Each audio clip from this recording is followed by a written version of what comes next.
आपल्या बहिणीच्या बाळासोबत मावशीचं काय कनेक्शन असतं ते म्हणजे किती कनेक्शन असतं हे सांगितलं तेवढं कमीच आहे. आज माझी बहीण येते आहे खूप दिवसानंतर. जेव्हा टोकू 10 महिन्यांचा होता तेव्हा ती लास्ट टाईम त्याला भेटलेली, त्या दोघांची भेट झालेली. आणि आता बेबी झाला 16 महिन्याचा, तर ते 5-6 महिन्यानंतर तिला ओळखतो की नाही किंवा काय रिॲक्शन देतो, ताईचं पण काय रिॲक्शन असेल.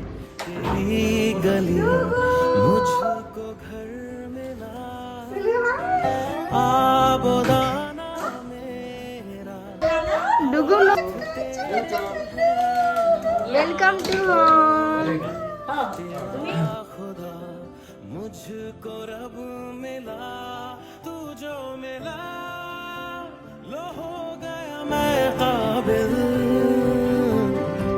तू जो मिला तो हो गया सब हासिल.